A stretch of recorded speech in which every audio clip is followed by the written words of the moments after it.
Hello and welcome to Because Language, a show about linguistics and science of language. My name's Daniel Midgley. I would like to introduce my co-hosts, Ben Ainsley and Hedwig Hiergaard. Here's what's coming up in this episode. We always have a great time playing around with etymology on this show because we have a game called Related or Not. Related or not? Oh, no, I can't do it anymore because we've got our own theme song. Yeah. We do, and we'll hear it later.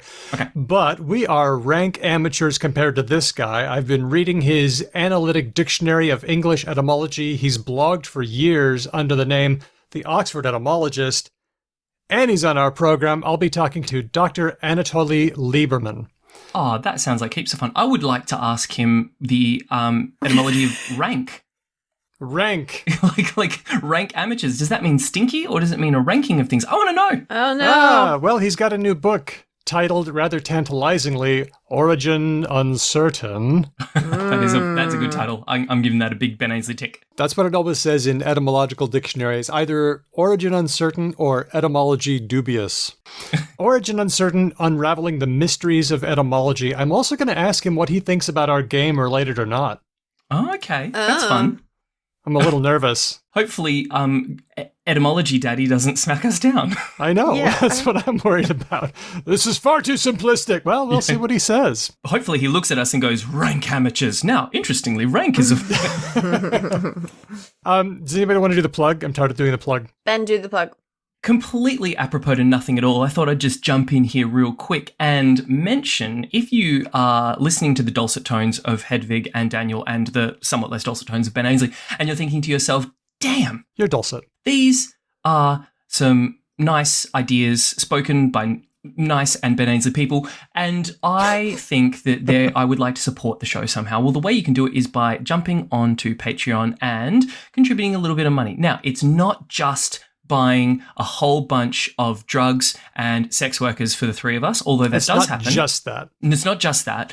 We also use the money for paying for someone to transcribe our shows. Right. Think about that for a second. Someone's job is to listen to this idiot's voice and turn it into the written word, and you can help pay that person. How great is that? The bonus is you get to search the show's transcripts, and people who can't hear can access our show, which is pretty groovy. It also allows us to throw a little stipend towards the people who are guests on our show. Now, not all of them take us up on that. Some of them elect to donate that money to a worthy cause or something like that. But it's important that we believe it's important that we don't just take their labour without offering something in return. And that's stuff that you can do if you become a patron at any level at all. The very top level, the most expensive level, or like the tiny little baby level with not very much money. You can do all of it.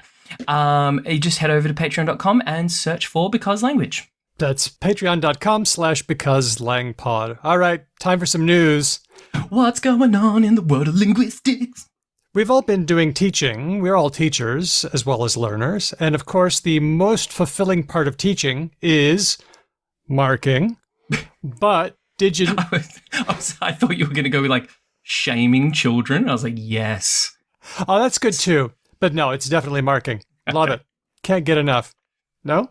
I thought it was like thinking really hard about your jokes and memes and getting really excited and like running them past your peer group friends who are also like, oh yeah, that sucks. That's the real that's so Hedwig good. answer is And then overthinking how relevant you are to Gen Yeah, Z. and then have this big smile when you get to that thing and you're like looking at your students and being like, yeah. And they're like, Yeah? uh-huh, yes, miss, yeah, lovely. That's so funny. I've never seen you teach a class in front of these people, but I really feel like I have. You've painted a very I'm the evocative same. picture. Yeah, I'm exactly like that. I look very expectantly at them as well. Like, did you see what I did? Okay, so marking, Daniel. Tell us about marking. Well, there's been some work on marking. This is work from Dr. Jihan Wang of the University of Michigan and a team published in SSRN. They did analysis on some 30 million grading records from the University of Michigan, and they found that if you had a surname that started with A, B, C, D, or E, your grades were lower or higher than average. Higher. Obviously higher. As a person with the surname Ainsley, obviously higher. Nice job, Ainsley. What can I say? The Midgleys of the world salute you, and the Hiergaards can only hope that somebody mistakes their S for an H. Mm-hmm, yeah. Am I right? I've never thought of the idea of doing that. Why higher? Why would it be higher? What's the Because mechanism here? when you start grading exams, you have one idea of how the scale is. And then you see more, and then you just get tired. Number one, you get tired and grumpy. Yeah.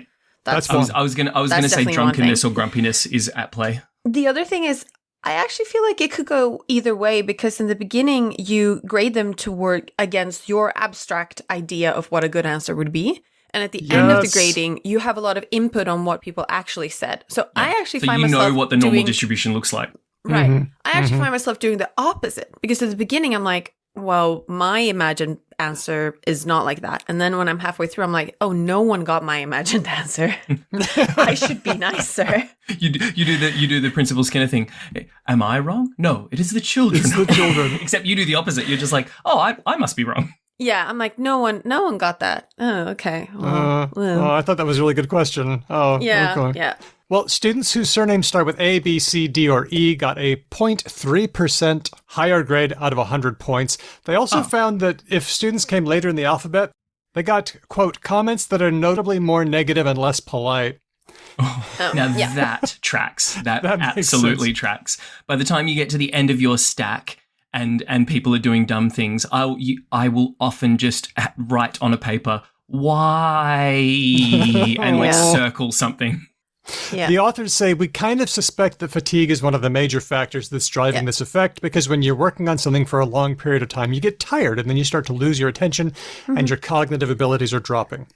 But I'm also going to echo what Hedvig started with, and that is you don't know what the baseline is. And I'm getting this from a Veritasium episode about the number 37. There's a link in the show notes for this episode. Anyone seen this one about the number 37?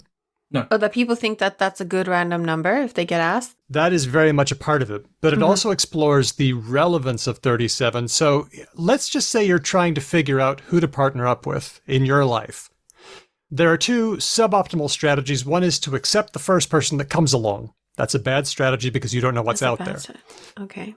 Another bad strategy is to accept no one until it's too late and everybody's out of the market. I contend, sir, that is not a bad strategy. I doff my hat to the people who have standards and spend their life just being like, no, sorry. Maybe it's wrong for me to say that's a suboptimal strategy, a strategy of questionable utility. Fair enough. Let's maybe, so like the way sometimes people in stats visualize this is imagine you're in a desert and it's flat all around you. You're in a flat place. And then that there are hills and valleys. And you want to get to a really high hill. You find a hill, you climb up that hill. You see another hill further away that is higher than the hill you're on. But in order to get to it, you need to go down and then up. And that's no fun. So you have an incentive to stay on your hill. And some people might just be in a valley and they're like, no, everyone fucking sucks. I'm not going to settle They're for just everyone flipping down through here. people holding up fish and they're just like, nope. Yeah, no, that's Yep. not happening.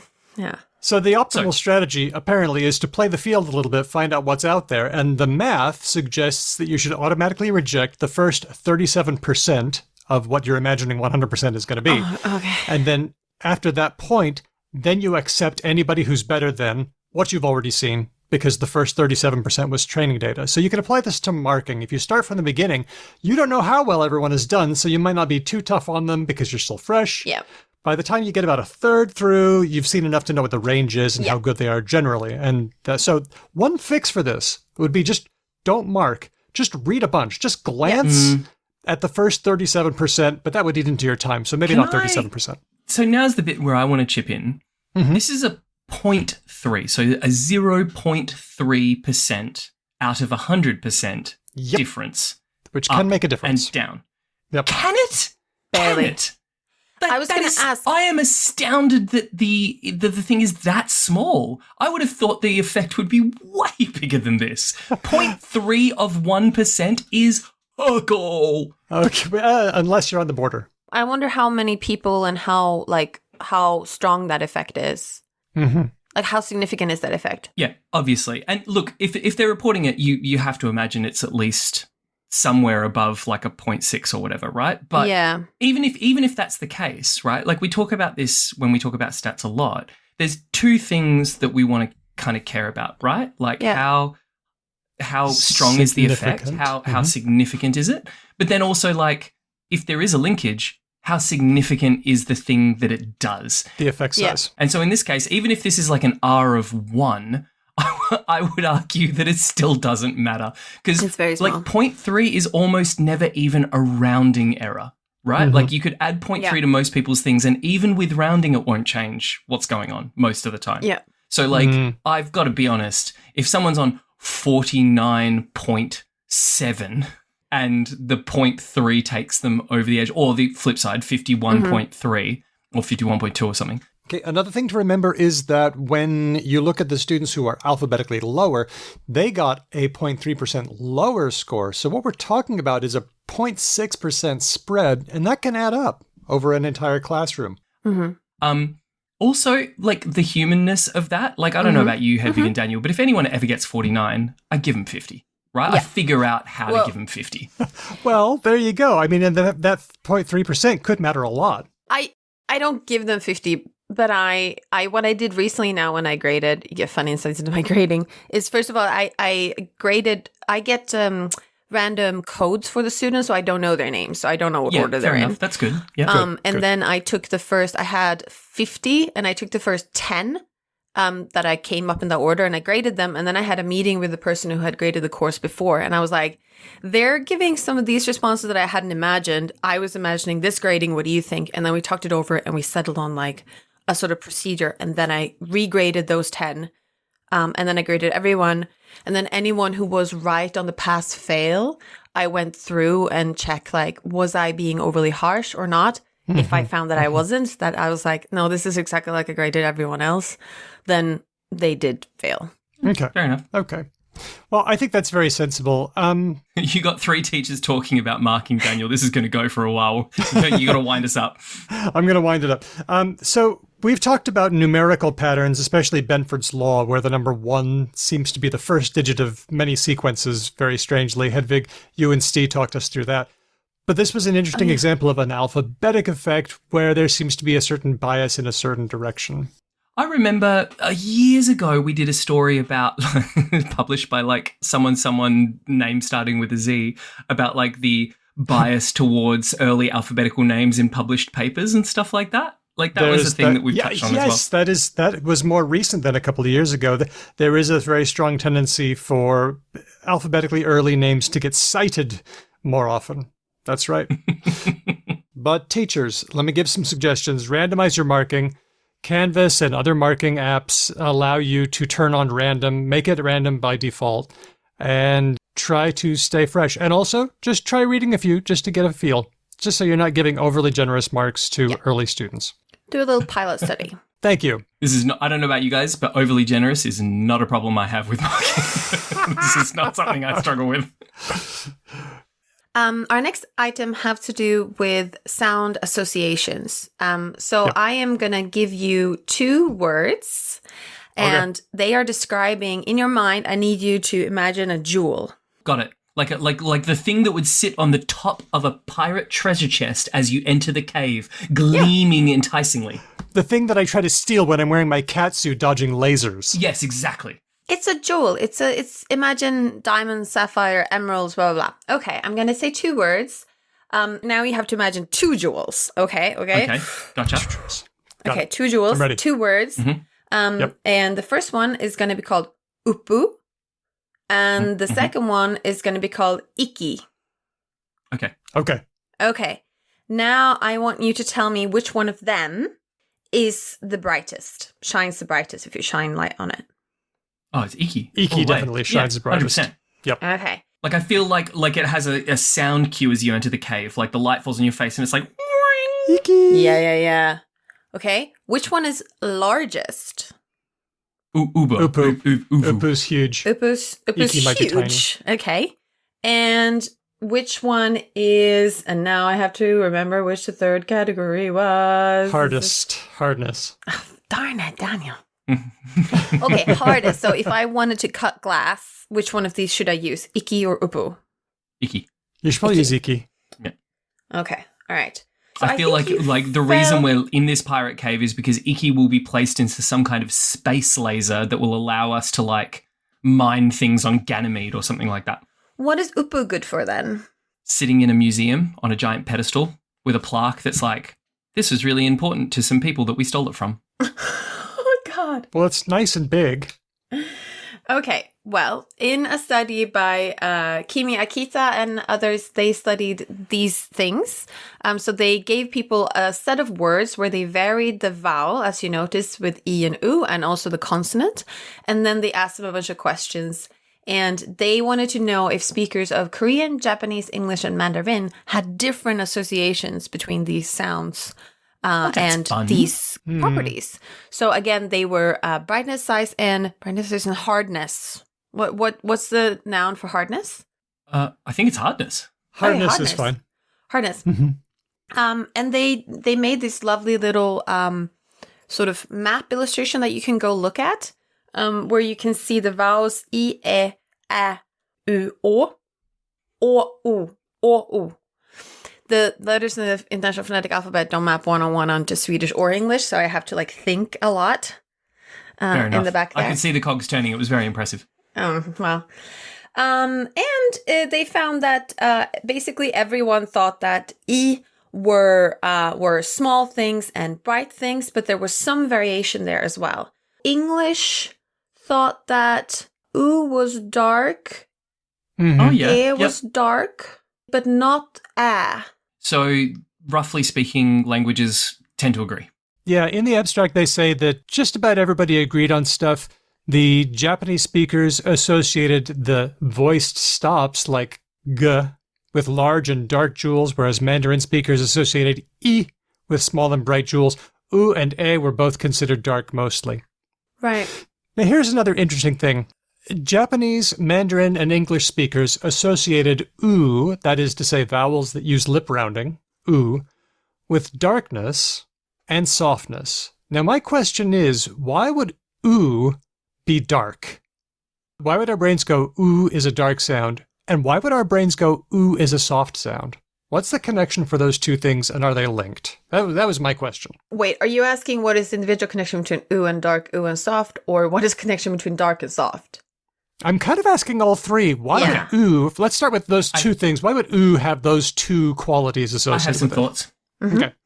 If we suppose that the fact that these are connected across lots of different languages is suggestive of the fact that it sort of exists for humans at a stage of development maybe prior to language, like the fact that it's fed into this linguistic sort of phenomena across heaps of different languages means there's something sort of innate and human about this thing. I wonder then if it's to do with the fact that as we developed as a species, darkness is kind of scary and threatening and dangerous to us as an animal. We don't have particularly good night vision. We don't have particularly good claws or like defensive mechanisms or anything like that. So when it's dark, we tend to speak quite softly, I think, whereas sounds like ee is not like I imagine going into a cave, no one talks like that, right? Like we when we go into dark things or when it's dark outside, we kind of, like we're just kind of a bit lower and a bit darker. I can't speak to the softness thing other than the fact that the mouth, when we go, ooh, the face feels softer, whereas a e is like a tighter, harder feeling. It's all teeth. Yeah. You know?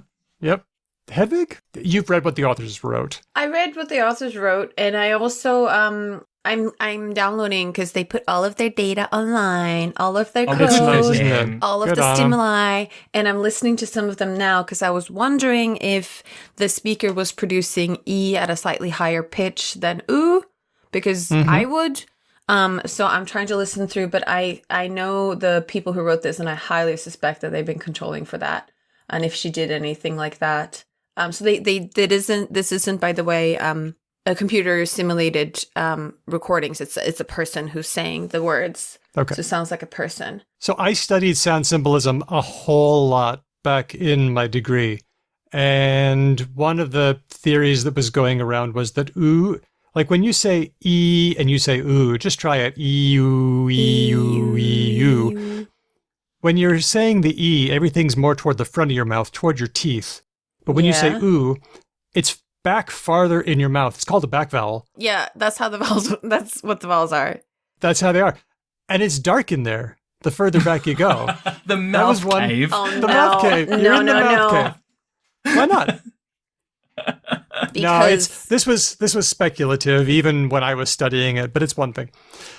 However, the authors also say that oo uses lip rounding, and lips are soft, which can help with the softness association. I don't have a better answer than that. I don't either.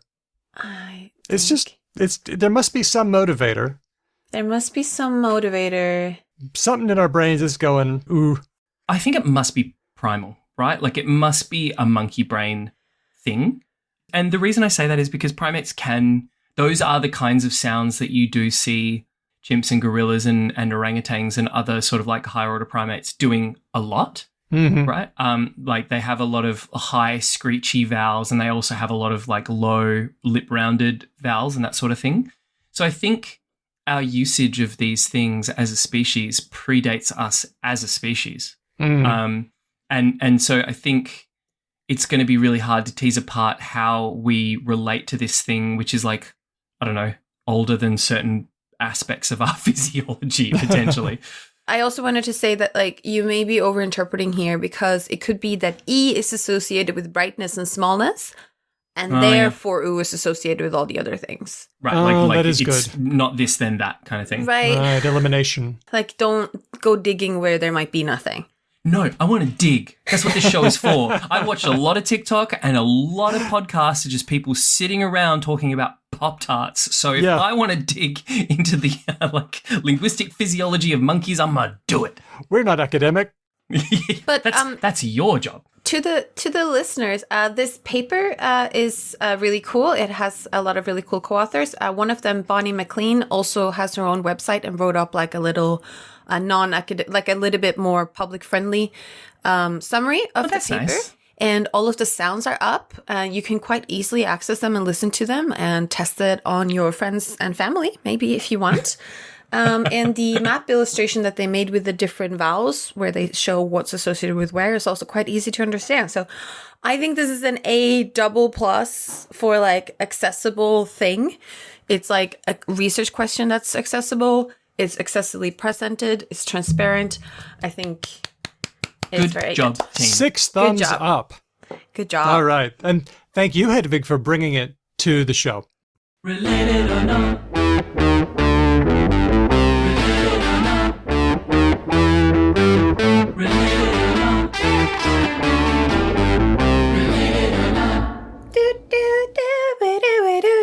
So much distortion. Just all the distortion. It's like they ran it through a distorter and then they were like, let's do that again. and then did it like 3 more times. Yeah, I think it's excellent. That theme song brought to us by Hugh S. It's our Related or Not theme song in which Ben sings. Now, Daniel, you told me there was more than one. We will be getting to those. Okay. And Ben, the actual riff that you made wasn't Smoke on the Water, and it wasn't what I thought it was, which was Inagata Davida. It's actually Sunshine of Your Love by Cream. That's it. Almost perfect. Yes, that's like... Yeah. All right, our first one is from Andy from Logophilius via email. This could be a fun Related or Not to discuss. Jet, the thing Air Force aces fly. Mm-hmm. And Jet, Intense Black, Related or Not. Ooh. And he even made a bet as to which ones of us would get it. Okay. First we guess. And then yeah. You tell us how he thought we'd guess. And then we get points and he gets point because he gets point on how correct he is in predicting us. That's right. What were the stakes? He said he bet. What did he bet? Yeah. I don't know, but from now on, if you give us a Related or Not, you have to say who's going to get it right. Yeah, and you've got to put stakes up. I want to know, like, either I'll embarrass myself or you embarrass yourself. This is the game. No fair. I always embarrass myself. Now, my guess was I bet Related because a jet is, of course, when you squirt something through a nozzle. Yeah. Jets fly because they propel stuff. And why jet black? Because ink is black and ink can be propelled through an octopus. Yes. Octopus is definitely the unifying sense here. Wow. I really am going to be surprised if Andy from Logophilius put money down on that shit. I think Daniel's going to talk about octopi. Yeah, you didn't see that one coming, did you, Andy? I think not related, simply for red herring sort of I'll be perfectly honest. I've spent my entire life thinking when I say the word jet black, I have been referring to the kind of black that is on like a stealth bomber or a SR-71 Blackbird or like some other sort of like stealth plane. They're black? Interesting realization. Yes, yeah. So stealth planes are typically coated in this like black rubbery stuff that's designed to absorb radar rather than like reflect it back to its source. But because I've been thinking that, I'm going to do opposite day. I'm going to be like, I bet it's like some Germanic thing of like, and then we've been saying it differently. And then like it's just like a whole completely different thing. Okay, very good. Hedvig? Well, as the Germanic representative on this show, jet is a short word. It is? Short words are suspicious. This just in, folks. Why are short words suspicious? Because you increase the likelihood of accidental similarity. You have so few characters to vary, and as words get into the language, they tend to get shorter and shorter, and they'll accidentally sound alike because they've bing shortened to nem or something. There's only so many words possible. Yeah. Right, There's only of so that many length. words possible. However, jet has that hard ass j thing that English has. That's really hard, and I have to really pay attention to. It's one of my. I think I'll never.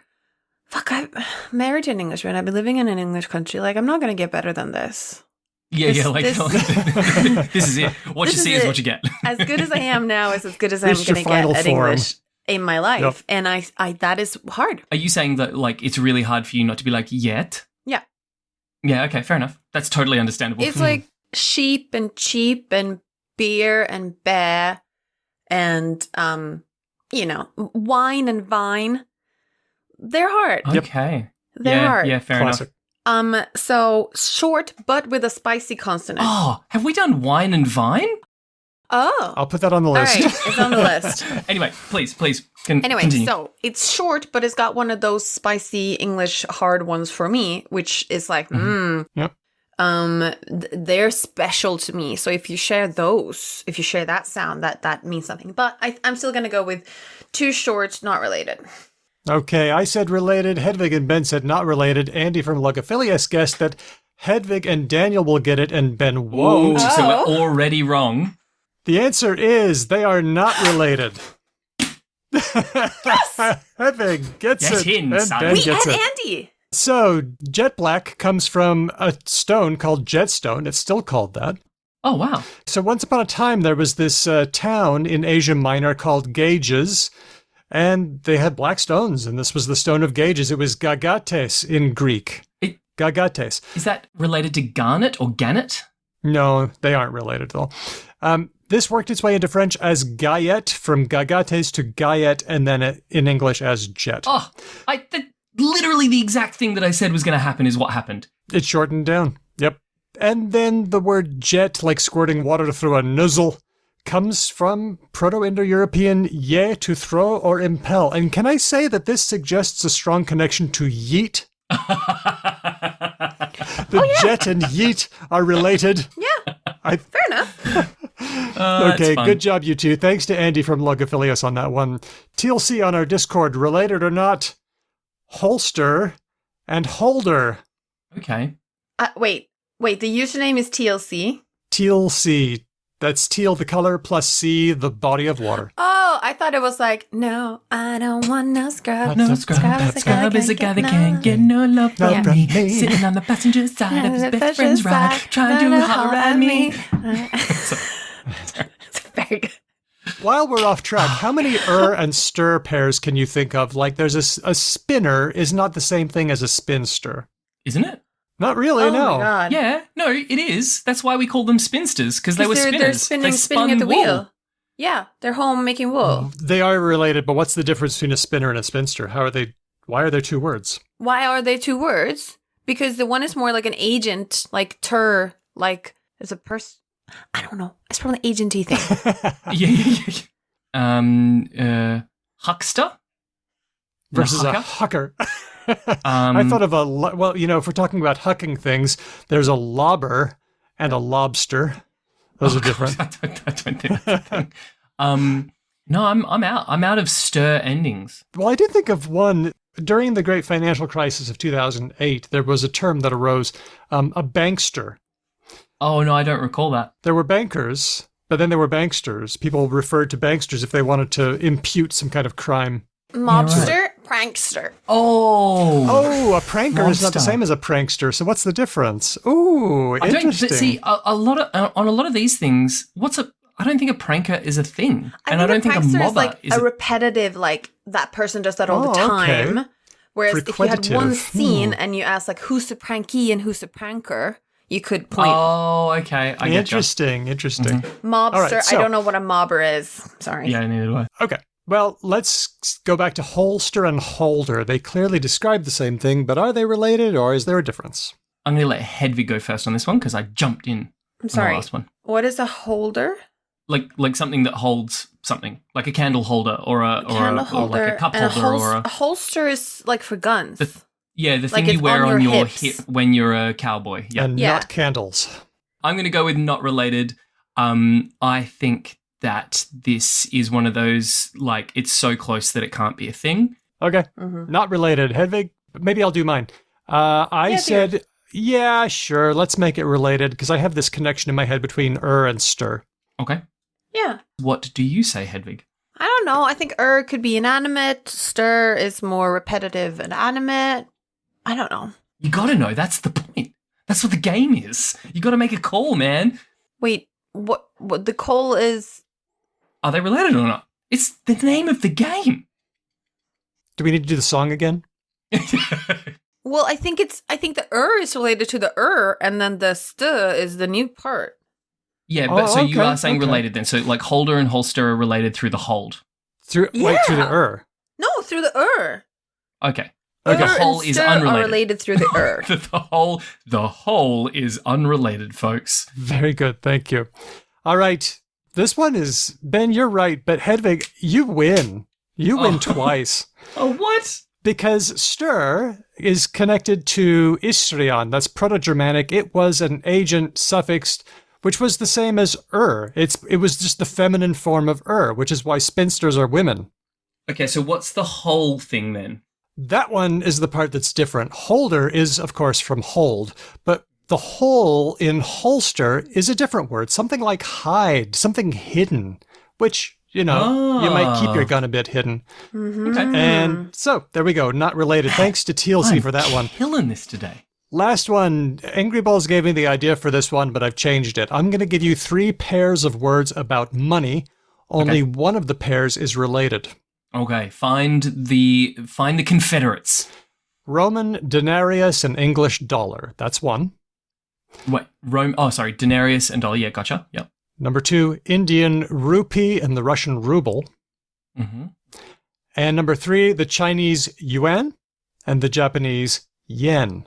I happen to know something. Can you say A again? Denarius, that's Roman, and dollar, that's English. Okay, I think I know these. I've got a guess as well. Okay, Hedvig, I'm going to go to you first, because you haven't been first yet. Okay, well, I know that C is related. Okay, that was going to be my answer as well. I think their signs they're both related to the cowrie shell.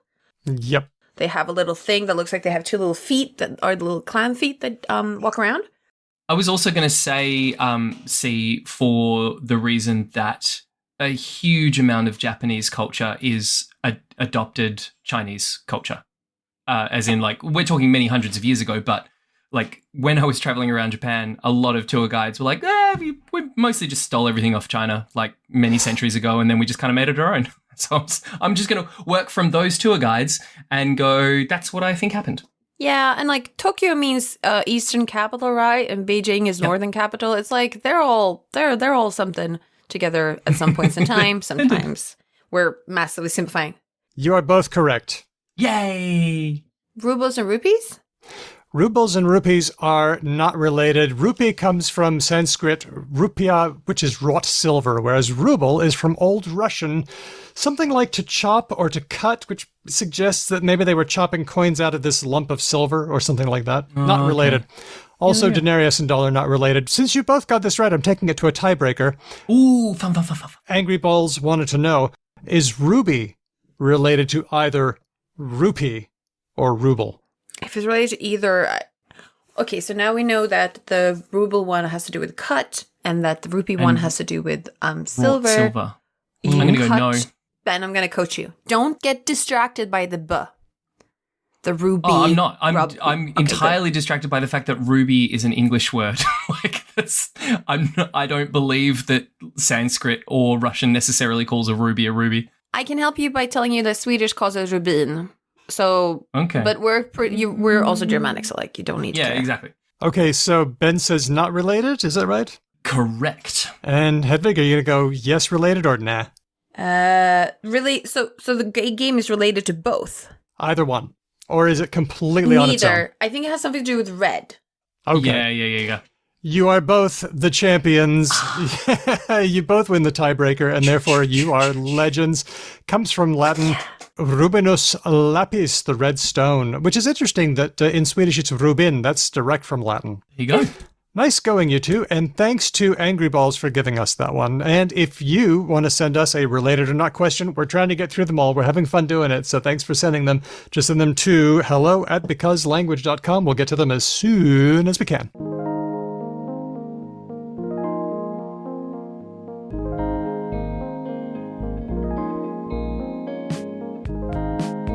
We're talking to Dr. Anatoly Liberman, linguist at the University of Minnesota, blogger under the name of the Oxford Etymologist, and author of the new book, Origin Uncertain, Unraveling the Mysteries of Etymology. Anatoly, thanks so much for coming on the show and having a chat with me. It's a real honor to have you. Well, it's my pleasure, really.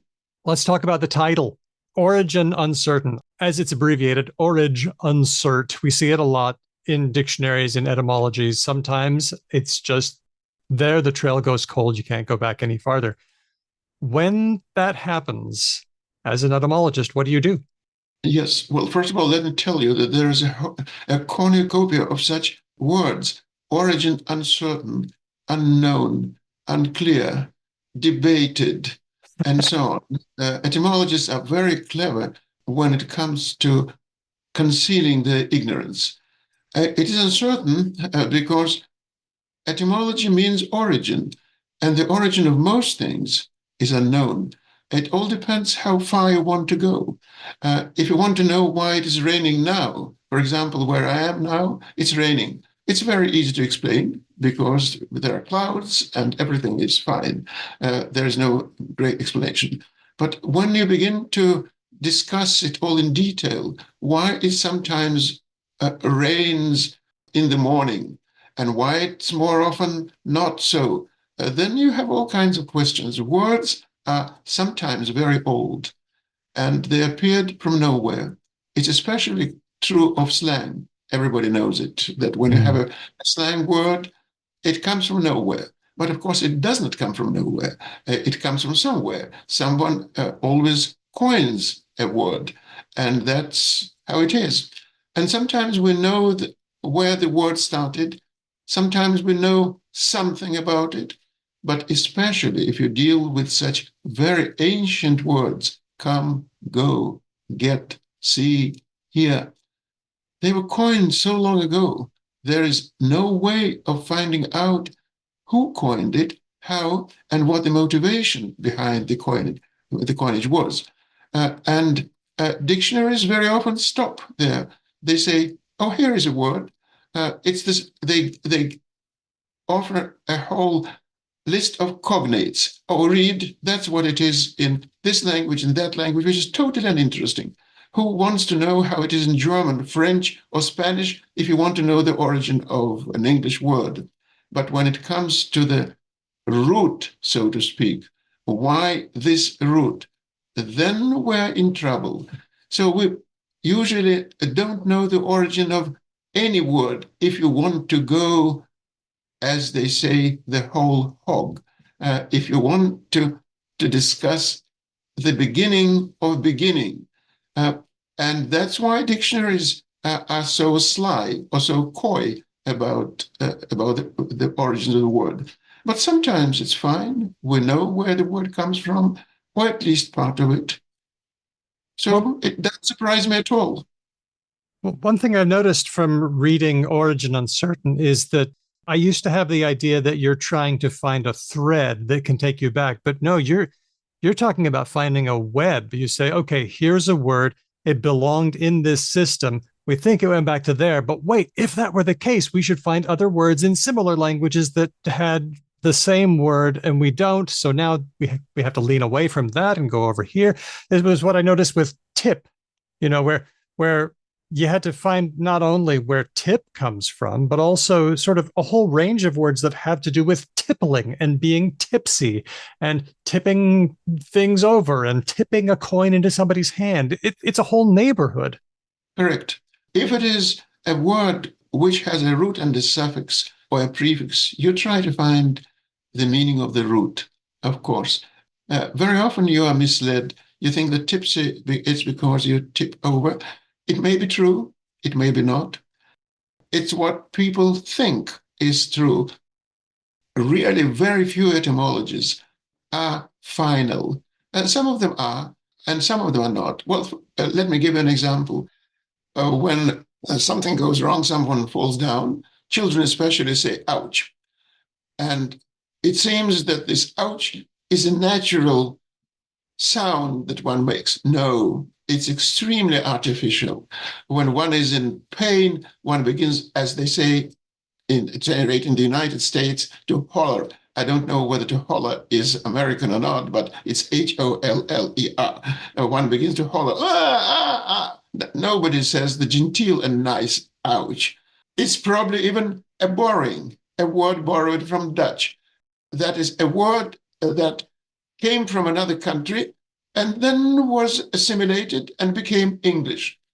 And who invented it there in the Dutch-speaking world? Again, there are some ideas, and whether they're right or wrong, nobody knows. And if there is a problem with the word ouch, you understand what problems there are with everything else, especially when it is slang. I have a folder about all kinds of words meaning police detective, and such words usually come from the criminal world.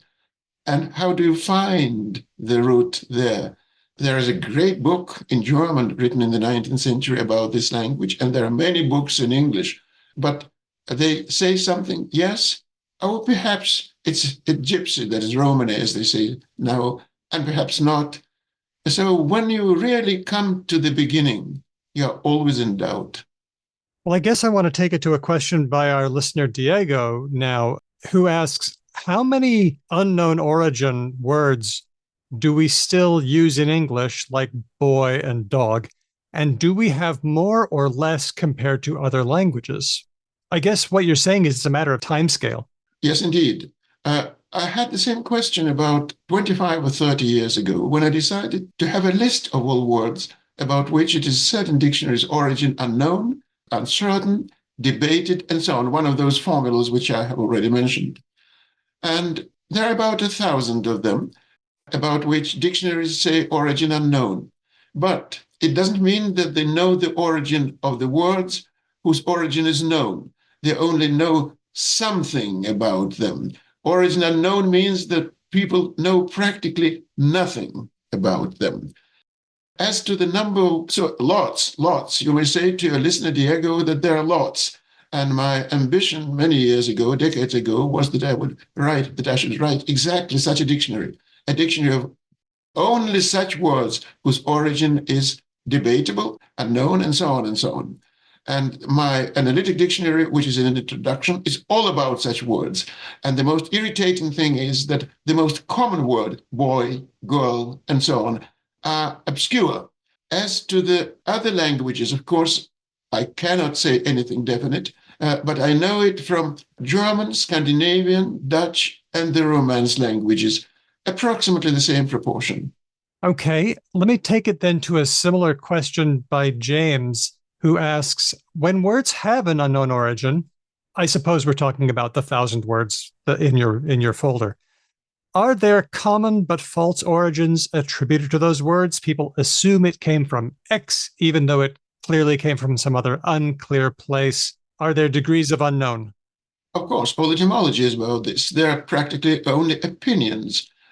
Once you learn the most basic things, that is, the word is indeed from French or from the underworld or something like that, then it's a matter of opinion.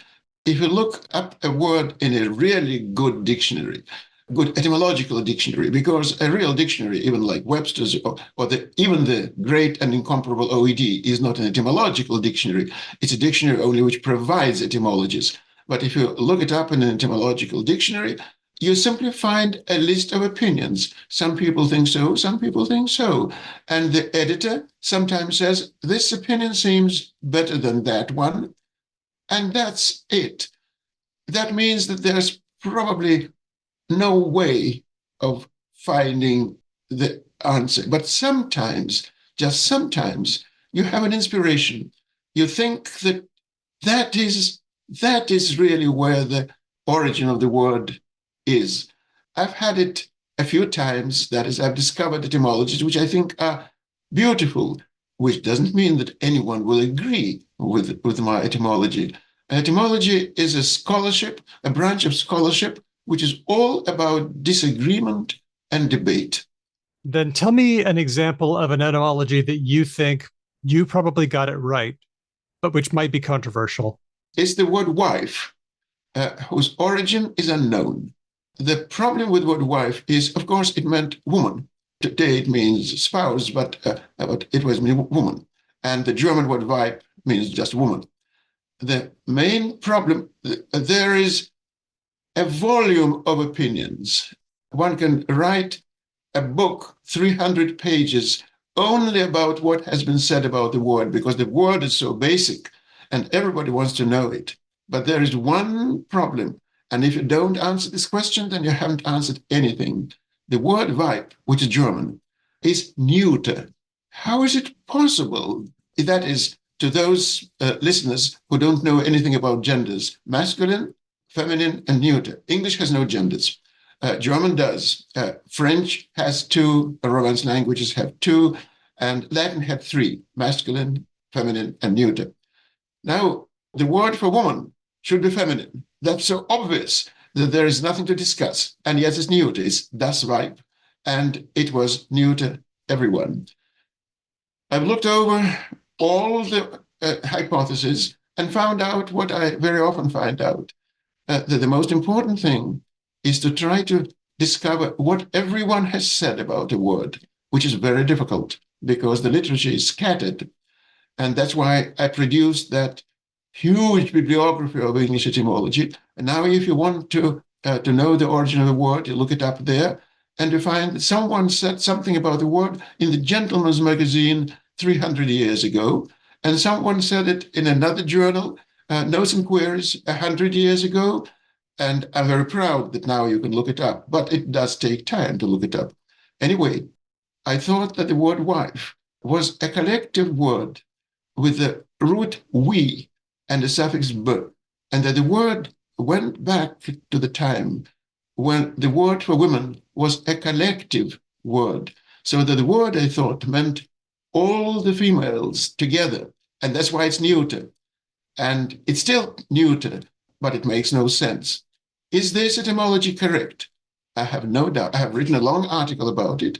I have not been able to see any reaction to it, but no one said no, which is a very good thing. So perhaps it's right. If it's right, I'm tremendously proud. If it's wrong, I won't weep. Okay. Wow. On that note, Anne has asked us a question. I might ask how useful spelling is as a clue to an English word's origin, and whether it sometimes leads down the wrong path. English spelling is the stupidest spelling in the world. You're a spelling reform advocate, aren't you? Whether you're interested or not, I'm the president of the English Spelling Society, and I'm very proud of this unpaid job, because I think that English spelling should be reformed. English spelling is tremendously, maddeningly misleading. So if you want to know something about the origin of the word, it's the last thing that you should consult. Unless it is a word like big, 3 letters, well, big is big, and that's the correct spelling. But the moment you begin to deal with other words, forget about how the word is spelled. It's probably misleading, wrong, and gives you no clue to where the word came from. But surely you must feel a sense of gratification that we have, if not a spelling system that preserves the sounds of words, a spelling system that preserves the etymology of much of our words. Well, that is something which should be discussed. Etymology is something which is for scholars and not for speakers. I'm not sure, for example, that the verb to knock, K-N-O-C-K, really needs the initial letter K only because once upon a time it was indeed knocken, and so on. Etymology may or should be preserved in some cases when it is reasonable. But I'm sure that the word commission needs two M's and two S's. Even Italians have the word comunisto with one M, and it's a Romance language. So some changes, I think, would be very welcome. I want to tackle some questions that we've had a hard time with.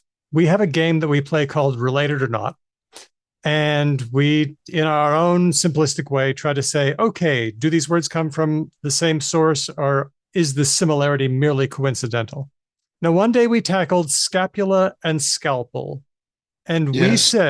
we said not related because scapula ties back to Proto-Indo-European skep, to cut and to scrape, whereas scalpel ties back to a different root, skell, to cut. But one of them is skep and one of them is skell, and they both mean to cut. Are they really that different? Well, be very careful when it comes to Indo-European. Indo-European was spoken so long ago that nobody has heard it. Nobody will ever hear it. This is a matter of reconstruction. In good dictionaries, all Indo-European forms are given with an asterisk. And that means be careful. And in this starry sky of etymology, it is very easy to break one's leg. Also, when you have those roots, those are also a matter of reconstruction. Don't be so certain that those rules exist. You're quite right, those two words may be called unrelated if they go back different rules. But you can cut off the last letter or the last sound, and you will have the first three letters which are the same, and you will say this is the root, and the letter is only a suffix, and then they will be related. It's really a matter of reconstruction, how deep your reconstruction is. The words are not related from our point of view, but perhaps they were related once upon a time, and we don't even know what once upon a time means. We don't know when it was. 2,000 years ago, it was certainly not Indo-European. It was already Germanic. So what, 3,000 years ago? That's rather long ago, or even 4,000 years ago, and you suddenly find yourself in archaeology rather than in linguistics. But the game is fine. It's a very clever game, and you told me about this game before, and I like the idea, and I like the game, and it's something that's very entertaining. Okay, good. You know, I used to say that sociolinguistics was the gateway drug to linguistics, and I think that along with that, maybe etymology might be an apt gateway drug for linguistics. It's intuitive, people like it, it's interesting. They do. You're quite right. People always ask questions about word origins. Any talk on word origins, and you have a full room of people who ask questions, they, of course, always ask the same questions, but that's fine. That doesn't matter. They want to know it. And if you have a lecture on historical grammar, that won't attract a crowd. On historical phonetics, no one. But when it comes to word origins, everybody is, well, everybody, of course, is a great exaggeration, but everybody is really interested. You say everybody asks the same questions. What's the one you get most often? It's usually about slang. And at one time, I suddenly became famous because I wrote a long article about the F word. And the F word is about the only word that modern speakers use all the time, because the great epithet, F dash dash dash in, you can use it about absolutely anything. Not that you may or can, but you do. Everything from a piece of bread to your computer is everything F dash dash in. It does not show that people have a very extensive vocabulary, but the origin of the word is interesting, very curious. and I've written an article about it, and there is an entry in my dictionary about it. And at one time, people used to say, "Oh, that's the guy who described the origin of the F word." It was a very short-lived fame, but I enjoyed my 5 minutes or 3 minutes of visibility. And acronyms are never the answer, except for okay. Oh, no, always wrong. Always wrong. Whenever someone says something, that such a word is an acronym, whichever word it is, whether it is snob or the F word, always wrong. There are, of course, some words from acronyms, Gasco, Amico, and so on. There are such words, but who cares? Mm-hmm. Allison has suggested this one, but I wasn't able to be really sure about it, so I haven't used it in the game. Maybe you can help me. Temple, the building, and temple, the part of your face on the side of your forehead. Oh, yes, these are the temples. Yeah, well, Yeah. It's one of the most hopeless couple in the world. Oh my goodness. Nobody knows really whether the words are related or not. And as always in etymology, there are two schools. Some people think that they are related, and others that they are not related. It's not even clear whether the root is the same, because in temple, the per may be a later insertion. It's very easy to say ump for and so it may be that it's TEM rather than TMP, for at least for one of those words. They were already clearly associated in Latin. In Latin, the word was used only in the plural, tempora, the temples. And it is possible, of course, and that's probably what the Romans thought, that the words were the same, the two words were the same, a designated area for a shrine, for a temple, and a designated area, or the most vital area where everything's so important. Because if you have a wound in the temple, then you're dead. And the temple is your shrine, or as they used to say in the day of Romantics, the word which nobody understands today, fane, F-A-N-E. That was a word for a temple. So they may be related, or maybe not, and we'll probably never know the answer. I think that the words are different and simply converged as time went on. But my opinion is just my opinion. I do not have any facts to prove it, and no one does. Now, it turns out that a wizard has given me a magical time wand, and it allows you to go to a region and time of your choosing so you can listen into how people used language. I can't think of anywhere good to go, so I'm going to give it to you, but you only get one go. Where and when? It depends upon how tired you are. If you want to walk and walk and walk, then you find yourself in something called Indo-European. And you will be disappointed because every language has dialects. To us, Indo-European is something more or less unified. But of course, people always use different forms. So you might be disappointed. You think, oh, this is the source of everything. No, people just spoke different dialects there. Some people understood one another, others did not. So you still want to go another mile. And this another mile is the origin of language. And that's a long journey. We don't know how people started. They probably had something, there are two words here, sound imitative and sound symbolic. Probably all our first words were sound symbolic or sound imitative. And then you could find yourself among a universe of primordial cries. That's possible. It sometimes would be useful to reach Old English, for example, simply to see what the word was, which is now lost, and whose form we don't know. But if you really want to go all the way, you won't, because there is no place to stop. There is no beginning. There are only sources, and there is some foggy bottom somewhere. And fog, and a swamp, I don't think there is any beginning. It's a nice thing to dream of. I think so too. But we still got the wand. I mean, we could sort out one thing. Is there anything that has just always bugged you that you would just love to sort out for once and for all? You cannot imagine how hard the word bug is for etymologists. Did you say entomologists? Well, yes, that's what they always say, and I always answer that that etymologists are interested in bugs only when there are bugs in their computers, and other than that, no. But that is a mistake that is made from coast to coast in the United States and probably everywhere in the world. This is folk etymology, so to speak. People know about entomology and do not know anything about etymology, so the words are confused. And that's how many words have come about, the result of confusion. And now they're nice, accepted words. So let us not be too snobbish about our language.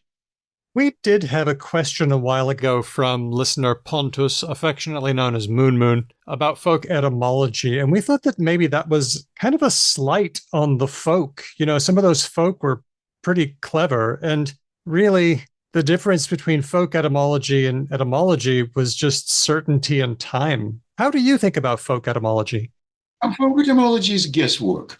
And etymology is also guesswork, but it's informed guesswork. And that's really the only difference. Folk etymology is when you think that you know the origin of a word because it looks certain. Oh, that's probably where the word came from. No, I'm sorry to say. How do you know? Well, because I know how the word sounded 1,000 years ago, and I know that your etymology is wrong. That is, if I know it. In most cases, I don't know even that. But if I do, I do. And so real etymology is guesswork, but it's intelligent guesswork. Whereas just folk etymology, they constantly say that's correct. It's not only the F word, but there are other words which are acronyms. That's folk etymology. And it's sometimes very clever. And we owe some words to folk etymology. That is, people think that a certain word has a certain root. If I can say so, garble the word, the garbled version becomes everybody's version. And that's what you find out from an etymological dictionary, that is something that people thought was true, began to use this form, and here you are. There's nothing wrong with folk etymology, and the term was invented by a German scholar more than 100 years ago, Volksetymologie, and it's a very interesting thing. Sometimes it's funny when asparagus is called sparrow grass. Clever, only that sparrows are not interested in asparagus, and sometimes not. Folk etymology is a respectable branch of scholarship. This is something that has come out for me reading Origin Uncertain. It's got a ton of great stories, but I ultimately came away much, much less certain about how we know the origins of words. I learned a lot about how you do the work, but I'm much less confident about the outcomes. Well, you are quite right. There is a lot of sadness in great wisdom. And the more you know, the better you realize what goes wrong. The problem is that in etymology, you can go only that far. And that's very disappointing. Even when there is a word which is clearly sound imitative or sound symbolic, you cannot be certain of anything. You can more or less say yes, all those words like slush and slum. There is something in sl which is sound symbolic to an English speaker, though it's not clear what is wrong with sl. Or when you have flatter and flutter and flow and flitter, yes, there is something in fl, but then flutter, and especially flatter, is not, we don't even know whether flatter is fluttering around someone, trying to cajole someone into liking you. It's not very clear. But in any case, even if you know something, you don't know everything. And I think it's also true of everything else in the world. You know enough, but you never know everything. It's the same in physics and in chemistry. Otherwise, there would have been nothing for scholars to do. A well-solved problem means that you now have another problem, which is deeper than the one that you have solved. That's not disappointing to me. I think that etymology, like every scholarship, is a road to knowledge and not a cookery book. You probably say cookery book, and Americans say cookbook, a cookery book of recipes. And it's no help picking words that are closer to us. We've been talking about getting lost in the mists of time and, Proto-Indo-European. But we've got words that are 50 years old, and we have the same problem. We just don't know. Quite right. Slang, all slang is such. Words appear from absolutely nowhere. And I have dealt with some such words. For example, words for a police detective. Pink is one of such words. And of course, every country has its own words, and you may not know these words because some of them are American, others are British slang, others are Australian slang. They're all different. Pink, and there is the word Seamus, which is also a police detective. Very little is known about them, and they're not old. You say 50 years old? Yes, maybe 100 years old. In some cases, you know that this word was first recorded, which doesn't mean that is when it was coined, recorded in 1928. Did it come from the underworld, from criminals? Is it a mixture of several languages, some German, some English, some French? Quite possible. Quite possible. A word doesn't have to be old to be unknown. A word's boy and girl are Middle English, not Indo-European, but probably slang, both of them, and they're as mysterious as the words you have already mentioned. Tell me something that you'd like people to know as a result of reading Origin Uncertain or your other books. Are there any misconceptions that you want to correct? It sounds like we've already dealt with some, but what would you say? First of all, don't want to tell anyone that that is the be-all and end-all of scholarship. And I'm not going to teach anyone anything. I've been teaching all my life. And I'm very skeptical about the results of teaching. But I would like people to realize how interesting it is to study word origins, how inspiring, how great it is to know these things, how wonderful linguistics is, how much there is to know about words, and what a great joy it is to deal with them. Not only to use them, but to play with them, to think about them, and to have a whole world which we exploit so cruelly. We just open our mouth and words come out of it. And we never think about the miracle. It's like breathing. You can breathe and you don't have to know anything about lungs. But once you open a good book on anatomy, yes, that is what you find out. So the anatomy of language, if someone gets interested in these things after reading my books, I'll be hugely recompensed for my trouble. Well, it certainly worked for me. I've been having a lot of fun reading your books and finding out more about this language thing that we all do. So thank you for your incredible work in this area for so long. Well, thank you. It's always a pleasure to speak to those who are interested in what you are interested.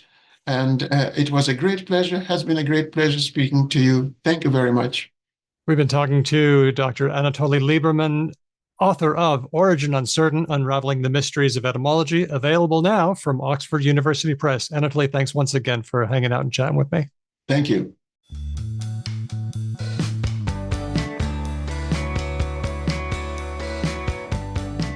And now it's Words of the Week. We got a bunch. We do. The first one, centaur and reverse centaur. This is from Cory Doctorow, who, of course, coined or helped to coin the term, or helped to popularize the term enshittification, which was our word of the year last year. I've been telling so many people about enshittification lately, by the way, because like people who aren't on the internet at all, like we were in a lecture room the other day and a guest was giving a lecture and the person who was hosting it was like, I can't get the computer to work. I can't get the projector to work. This used to work in the past. It's not working now. What is going on? And it's because the IT department has installed some sort of new fancy thing and it's all enshittified. Yeah. Well, Cory Doctorow has described a lot of the situations we find ourselves in, definitely, and he's coined a lot of terms for them. So AI is sometimes a centaur, but sometimes it's a reverse centaur. My car is sometimes a centaur and sometimes a reverse centaur. So a centaur is when the human is on top of the system, supported by strong horsey legs. Oh, I like this. Mm-hmm. And those horsey legs are very good at what they do. They're doing stuff that I'm bad at. So when I'm driving, my car is always watching to see if I'm getting too close to others. And if I start like running up on somebody, it goes beep, beep, beep, beep, beep, beep, beep to warn me. Or when I'm at the light and it goes green, it goes boom, and it lets me know that it's time to go. And those are great. Those are centaurs, and AI centaurs are really good. Yeah. Until they're not. Until they become reverse centaurs. This is when the system is on top and you have to watch out for its mistakes, which humans aren't very good at doing. The one thing I will say, I like this a lot. I've never tried full self-driving in my Tesla because it's not out in Australia yet, but I do use auto steer in the car all the time. And it makes mistakes sometimes, which I have to watch out for. Like, I got to say, if anything, it's needlessly deferential to pedestrians and other vehicles. That's not what the pedestrians would say, Daniel. What pedestrians? Gadunk. I find that the mistakes are in being too cautious, and then I have to override to be normal so that I don't, like, cause trouble. But Dr. O also argues, this is the quote, the only path to AI profitability lies in reverse centaurs. Yes, that's true, right? Where you get a bunch of labor taken care of by AI, and then you still need a small number of highly skilled people to be like, nope, nope, still nope, also nope. Well, that was the thing with GM's Cruise, which has been abandoned because it was a self-driving car thing. It killed somebody, and then the investigation found that for every cruise vehicle, there was like 1.5 or 2 humans watching it. And they were reverse centaurs. And humans just are not good at that. I mean, I think you could just extend this to the self-checkout. I was going to say exactly that. Yeah. Like this is the exact version of that, right? Where you have 1 or 2 people overseeing a whole bunch of machines.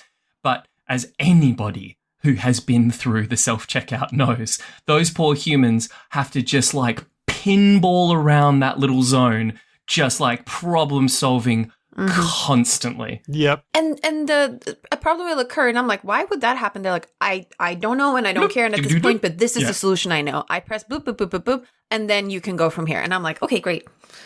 I'm kind of curious why that happened, but I still adore self-checkout. Oh, I'm not saying self-checkouts are bad. What I would say, though, is that as with many things like this, it has created harder work for certain people. It has gotten rid of jobs that paid relatively well, at least in a place like Australia. That's almost certainly not true in America, I'm sure. Being a till person is probably a pretty cruddy minimum wage job. But they're reverse centaurs.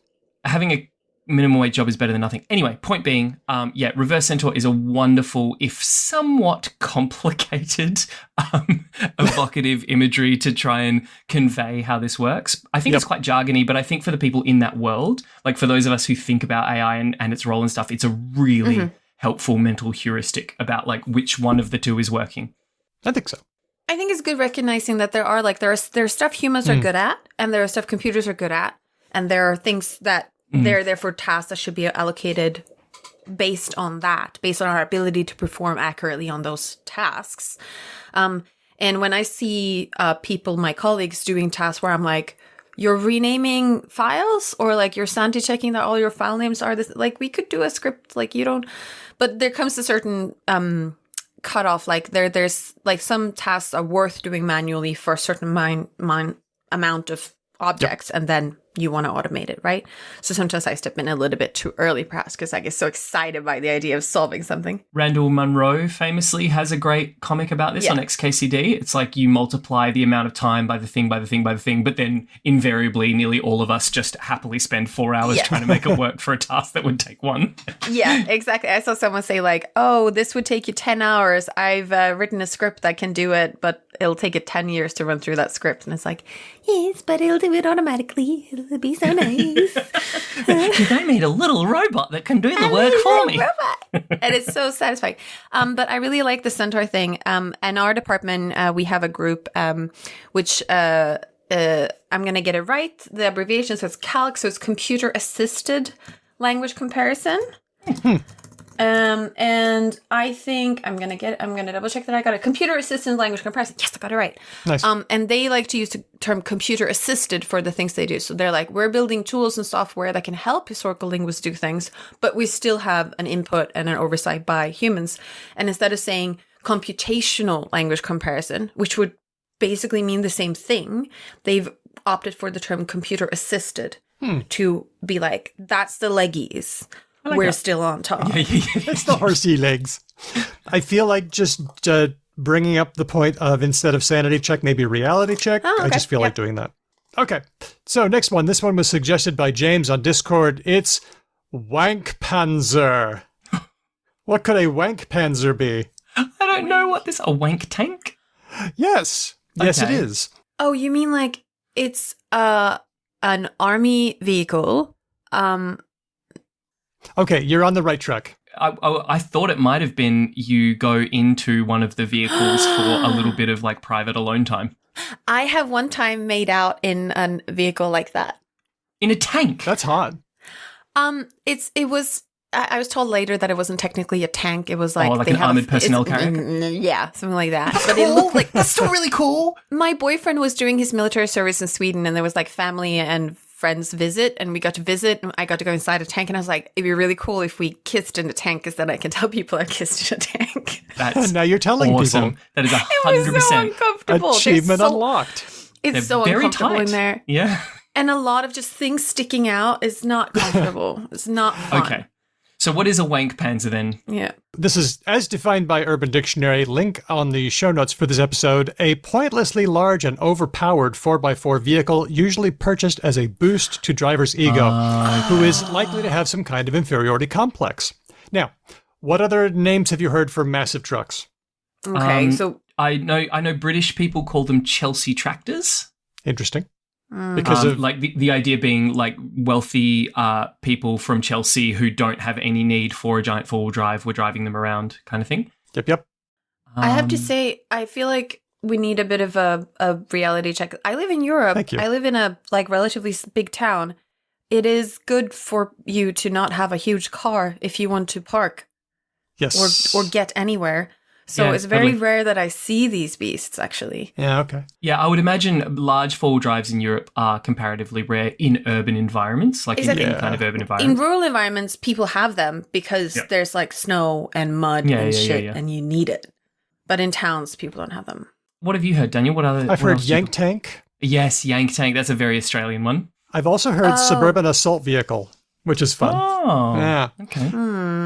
But James has pointed us to word watcher Nancy Friedman on her Substack, who has an entry wank panzer or vank panzer. Yeah, Vankpanzer. Yeah, she points out the Cybertruck from Tesla, which has big been time. coming out. That's kind of like the Socratic form of the wank panzer. It is the I would platonic imagine. wank panzer. Yeah. Yes, Daniel?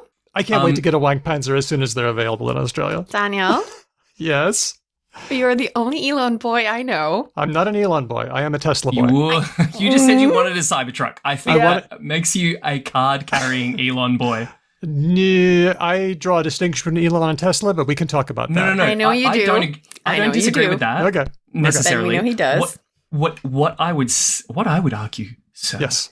is that the distinction that separates Tesla from Elon Musk absolutely does not apply to the Cybertruck, which is in every conceivable way the facile dump of a turd of an idea of a habitual Peter Pan psychopath. Interesting. And I think it's possible that a lot of listeners on this show also don't know that many Tesla fans in person.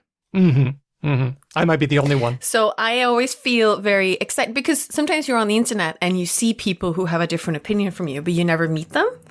But like I here's spent one in time the with you, wild. Daniel.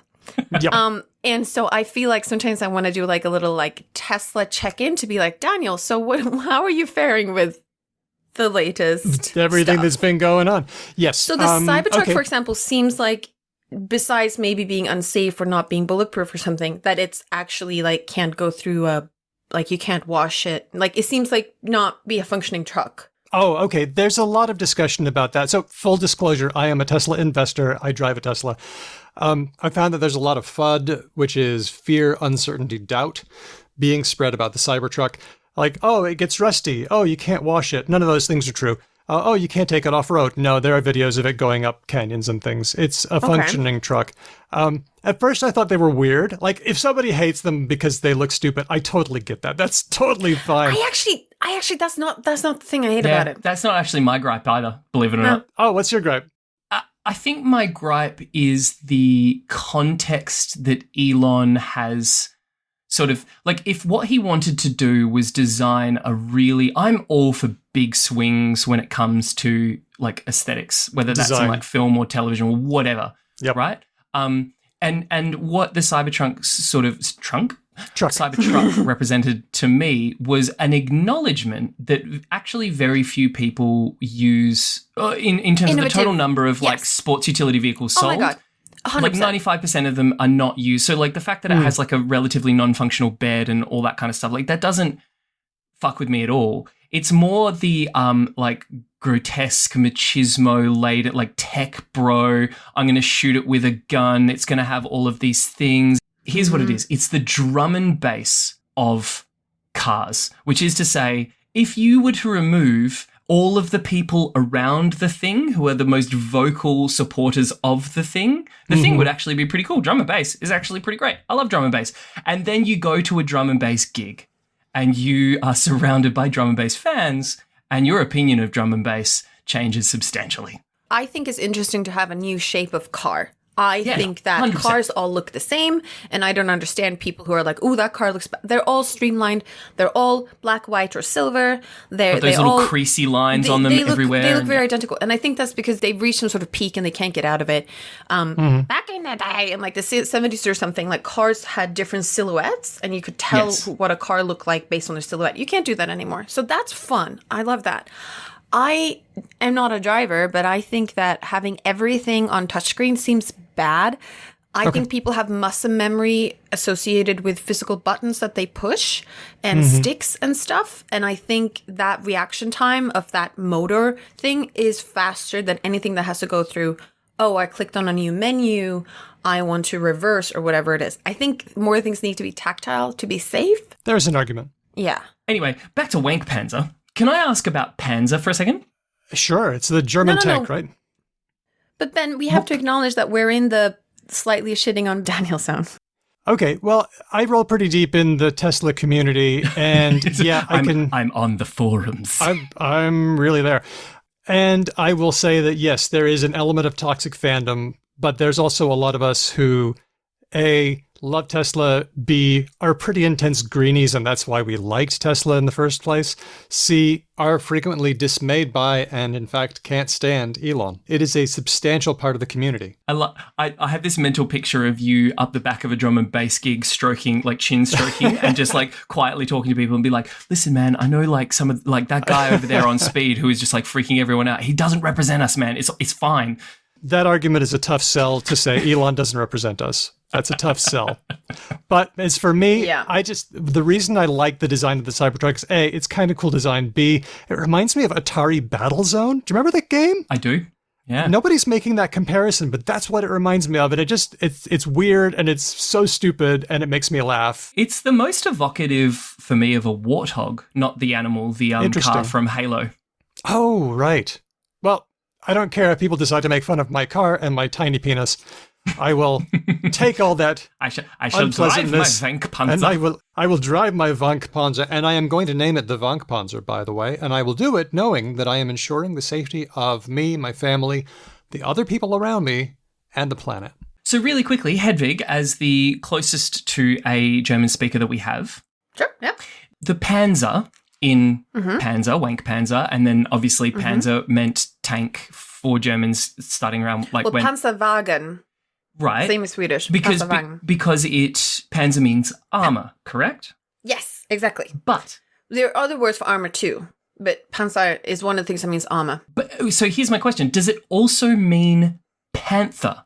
No. Okay. What is it? At least not panther in Swedish. What's Google Translate?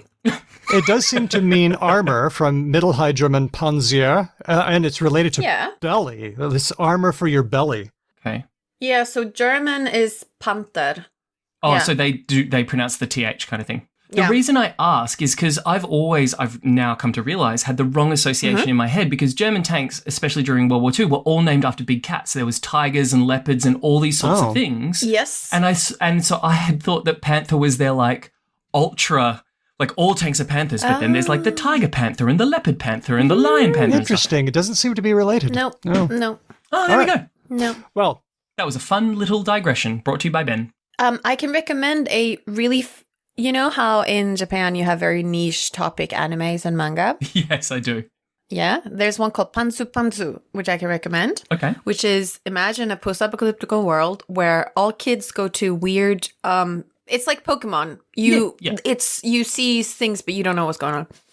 And they're all on board huge ships.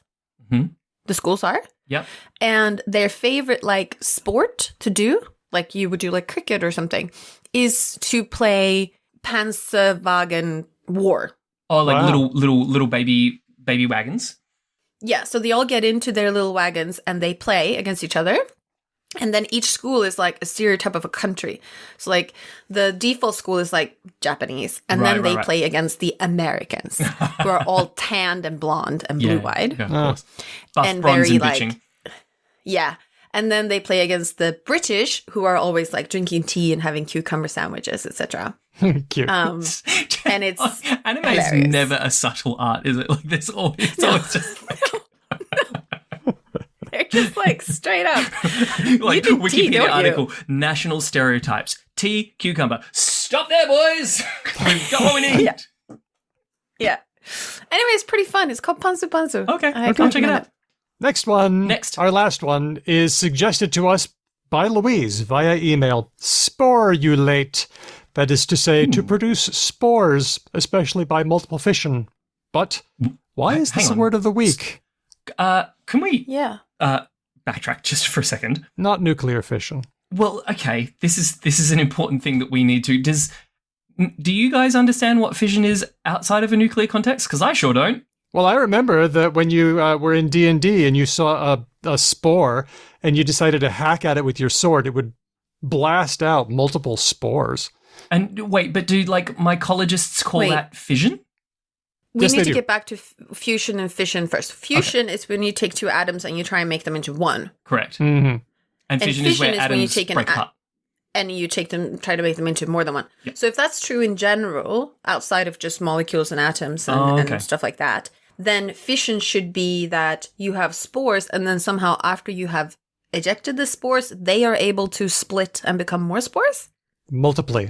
Or maybe it's just the idea like you knock a mushroom and that's what jettisons its like latent spores into a cloud of spory badness or goodness. But why is this in the news? Why would this be a word of the week? Can anyone guess the topic? What? Okay. Is it plants or is it plants? In connection with a certain material. Is it to do with the heating of the earth that they're doing it like earlier or more than they otherwise would have? Not this time.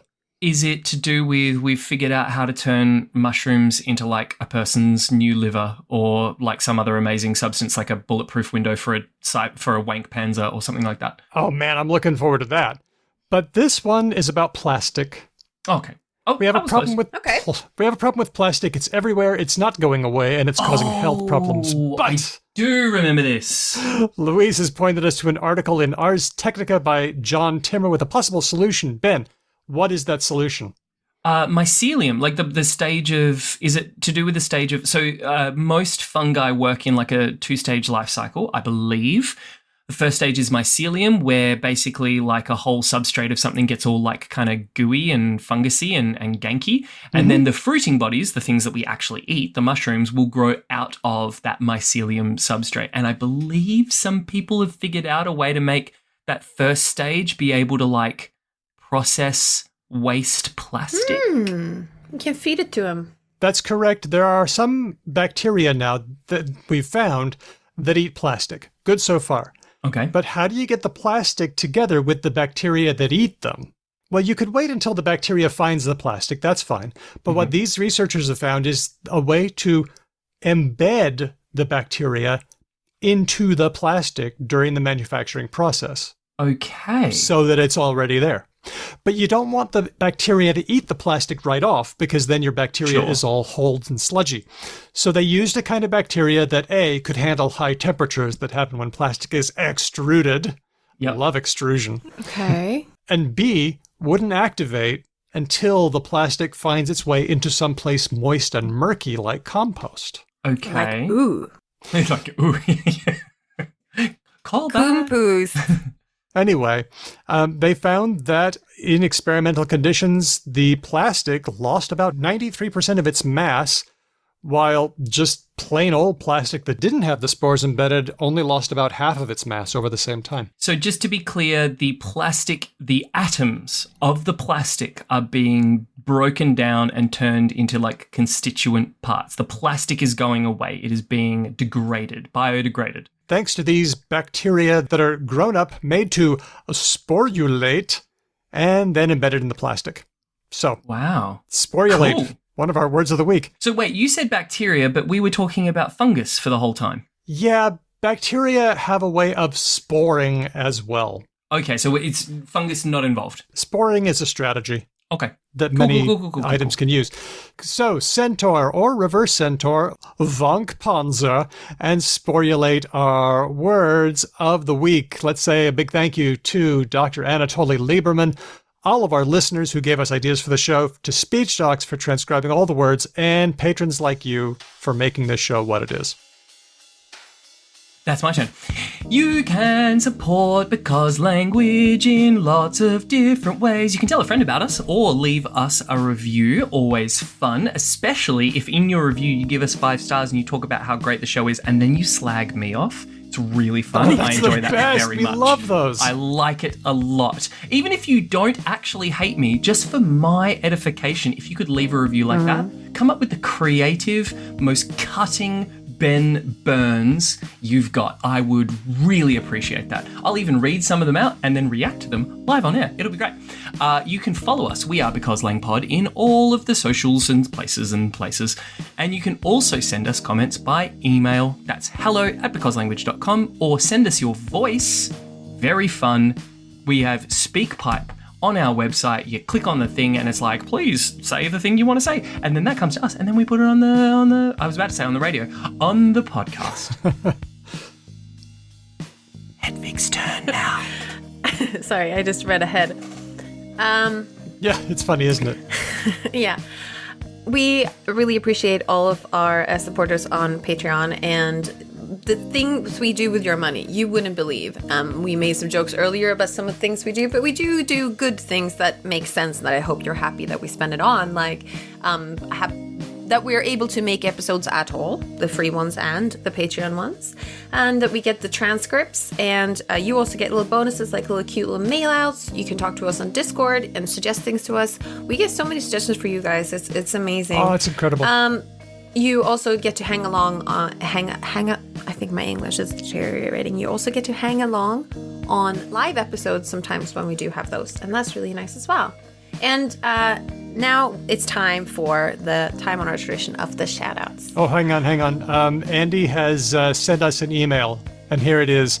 Is it the same Andy that won the show earlier? Yes, this is Andy from Logophilius. Well, we better listen to him.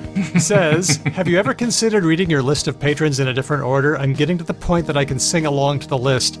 And I'm not just pushing for alphabetical order because my name starts with an A. Ooh, theme. This is a good way to get us to change it and to guarantee you go dead last. You could also do it by, says Andy, length of name, reverse alphabetical, alphabetical by last letter, or just random. So, okay, Andy from Logophilius, here are our patrons at the supporter level in reverse alphabetical order by second letter. And then if You're a madman. if two people have the same letter, from shortest to longest. Go ahead, Vic. Oh my god. I gotta say, I also didn't know that being able to sing along with it was a bad thing, but I take it that it's fun to mix it up a little bit every now and then. Sure. Okay, here we go.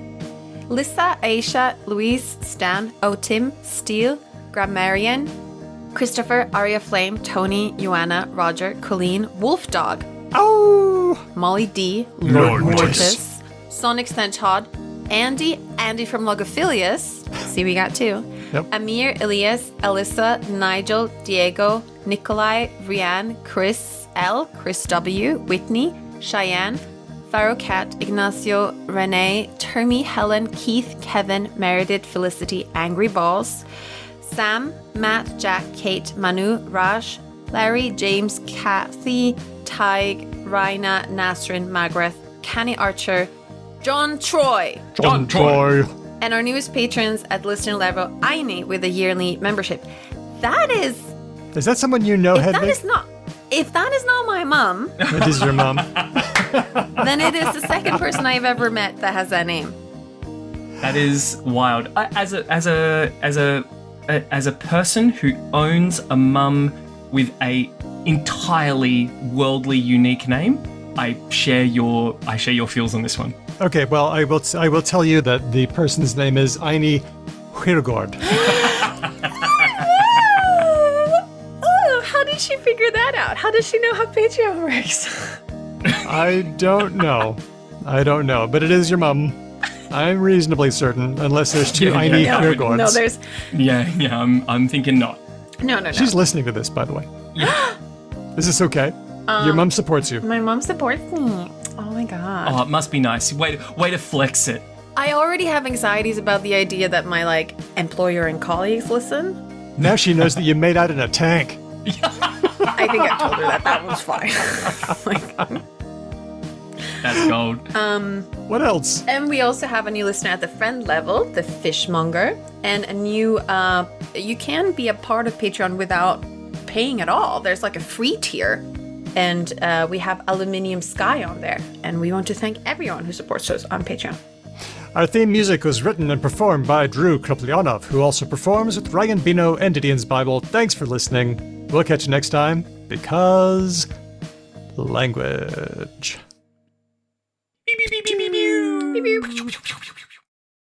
Okay, everybody, here's the intro that we couldn't use. See what you think.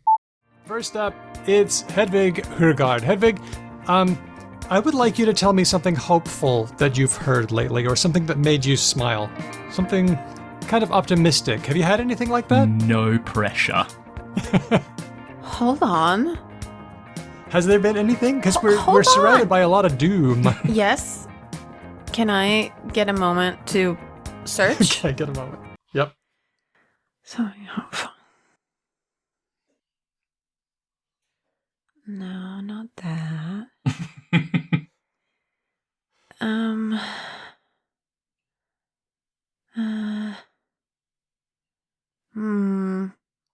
What Is kind of this difficult? scale? I'll take anything at this stage. Did you make a sandwich and it was good? Does anything give you hope for the future?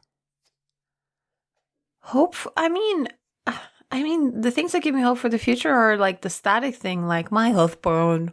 They're not news.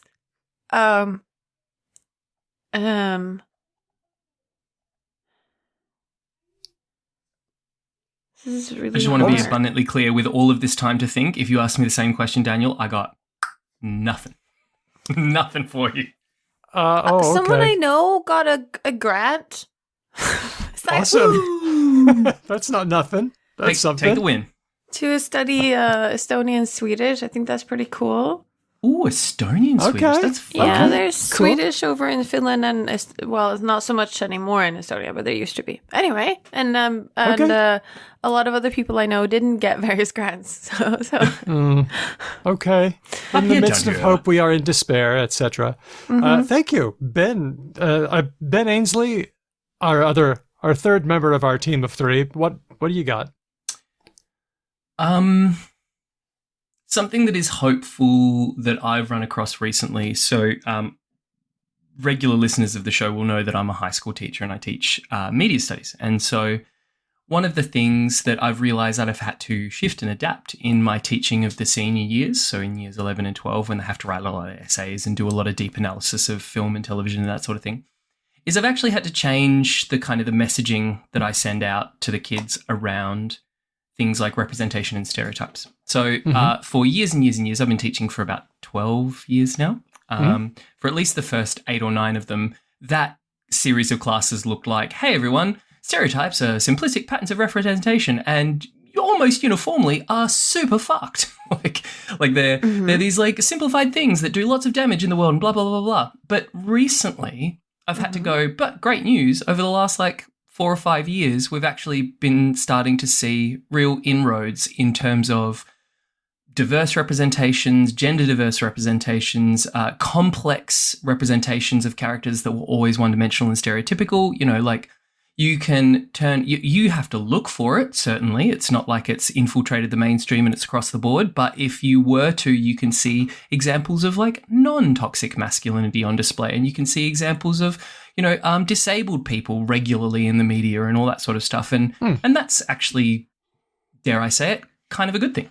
And we can get like, at some point we might also be getting people from different groups represented not only in a positive light as well. Like there's I want to see. That's part of what I'm. Yeah. So I talk about that. I talk about how like model minority is not a thing anymore, and that you'll often see sort of Asian characters represented as just like wankers or like naughty kids or whatever, right? Like a breadth of representation is now being afforded to people, which is really good.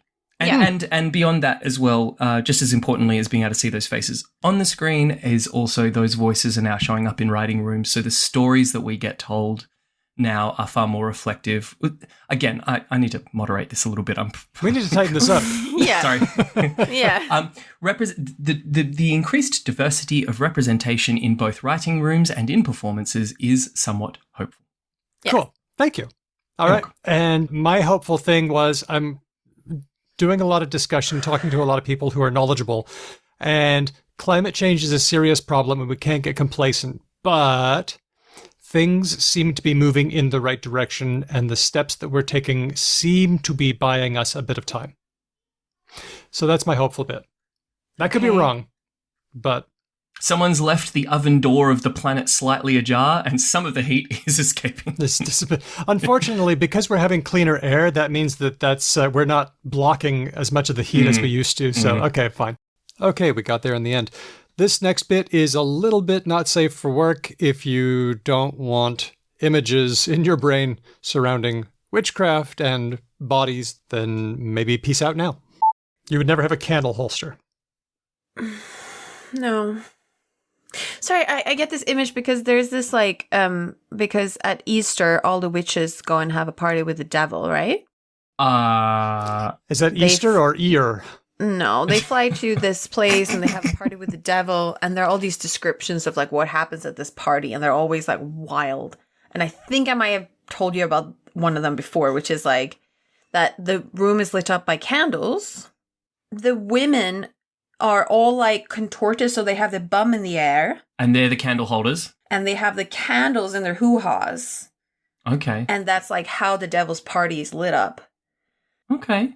Sounds like a Court of Thorn and Roses type stuff. Very Kubrick. I think it's just like peasant children in the medieval times trying to outdo each other in the horrible things they say the village old lady made them go see.